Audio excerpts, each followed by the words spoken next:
दोस्तों इस वीडियो में बात करेंगे बैक पेपर और स्पेशल बैक पेपर एग्ज़ाम की। बैक एग्ज़ाम और स्पेशल एग्ज़ाम में क्या अंतर होता है, बैक एग्ज़ाम कब दिया जाता है और स्पेशल बैक एग्ज़ाम कब दिया जाता है, कौन कौन फॉर्म भर सकता है, क्या क्या कंडीशंस रहती है, आपको बताने वाले हैं। तो चलिए शुरू करते हैं वीडियो को। तो स्क्रीन पर आप लोग ध्यान से देखेंगे। देखिए इधर बात करते हैं बैक की और इधर बात करते हैं स्पेशल बैक की। बैक एग्ज़ाम दिया जाता है मेन एग्ज़ाम में फ़ेल होने पर। जैसे कि मान लीजिए आपकी बीए के पहले सेमेस्टर में बैक लग गई, फ़ेल हो गए या फिर पासिंग मार्क्स नहीं आया या फिर मतलब आपका पेपर छूट गया, तो आप बैक एग्ज़ाम देंगे। स्पेशल बैक एग्ज़ाम कब दिया जाता है? तो जब आपका बैक एग्ज़ाम भी छूट जाता है, आप बैक एग्ज़ाम देने जा रहे थे, बैक एग्ज़ाम छूट गया या फिर बैक एग्ज़ाम में भी फेल हो गए, तब आप स्पेशल बैक एग्ज़ाम देंगे। ठीक है, तो दोनों में डिफरेंस क्या है? बैक एग्ज़ाम दोगे मेन एग्ज़ाम के बाद में, ठीक है, और special back exam back exam देने के बाद में। अगर बैक का पेपर छूट गया या फिर बैक के पेपर से भी बैक क्लियर नहीं हो पाई, तब जाकर स्पेशल बैक का एग्ज़ाम आप दे सकते हैं।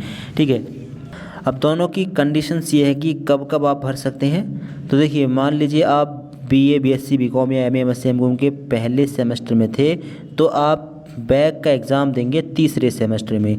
दूसरे सेमेस्टर में थे और बैक लगी है दूसरे सेमेस्टर में, तो एग्ज़ाम देंगे बैक का चौथे सेमेस्टर में। तीसरे सेमेस्टर में बैक लगी है तो एग्ज़ाम देंगे छठे सेमेस्टर में। ठीक है, पाँचवें सेमेस्टर में। ठीक है, और चौथे में बैक लगी तो छठे सेमेस्टर में बैक एग्ज़ाम देंगे। और स्पेशल बैक का एग्ज़ाम कब देंगे?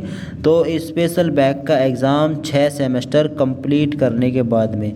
अगर मान लीजिए पहले सेमेस्टर में आपकी बैक रह गई है, तो आप जब तक 6 सेमेस्टर कंप्लीट नहीं कर लेते हैं तब तक स्पेशल बैक का एग्ज़ाम नहीं दे पाएंगे।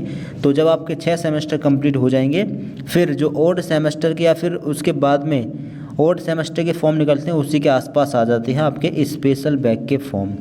ठीक है, तो 6 सेमेस्टर कंप्लीट करने के बाद में आपके अगर किसी भी सेमेस्टर में बैक रह जाती है, पहले, दूसरे, तीसरे या चौथे, पाँचवें, अगर आपकी वो बैक मेन बैक से क्लियर नहीं हुई है या बैक का पेपर भी आपका छूट गया था, तो आप 6 सेमेस्टर कंप्लीट करने के बाद में स्पेशल बैक का एग्ज़ाम देकर अपनी बैक को क्लियर कर सकते हैं। ठीक, अब का जो एग्ज़ाम होता है वो नॉर्मल बैक क्लियर करने के लिए होता है। ठीक, किसी का पेपर छूटा या कोई पेपर में फेल हुआ, तो नेक्स्ट ओड का ओड सेमेस्टर में या फिर इवन का इवन सेमेस्टर में या फिर नेक्स्ट ईयर आप बैक का एग्ज़ाम देकर अपनी बैक क्लियर कर सकते हैं। स्पेशल बैक का जो एग्ज़ाम होता है वो आप डिग्री कंप्लीट करने के लिए होता है। अगर आपकी किसी सेमेस्टर में बैक रह जाती है तो आपको डिग्री नहीं मिलती है।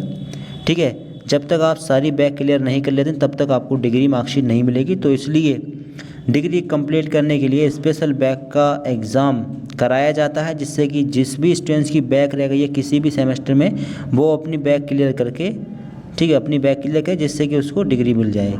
तो डिग्री कंप्लीट कराने के लिए स्पेशल बैक का एग्ज़ाम होता है। ठीक, किसी की अगर बैक रह जाती है, चाहे तो क्वालिफाइंग पेपर में रहे या फिर सब्जेक्टिव लिखने वाले पेपर में रहे, अगर किसी सेमेस्टर में बैक रह गई है, पहले दूसरे सेमेस्टर में किसी में भी, तो स्पेशल बैक का एग्ज़ाम देकर बैक क्लियर कर सकते हैं। पहला चांस तो बैक का फॉर्म भरें। अगर बैक से भी आपकी बैक क्लियर नहीं होती है तो फिर स्पेशल बैक का एग्ज़ाम देकर बैक क्लियर कर सकते हैं। स्पेशल बैक का एग्ज़ाम 6 सेमेस्टर कंप्लीट करने के बाद में होगा।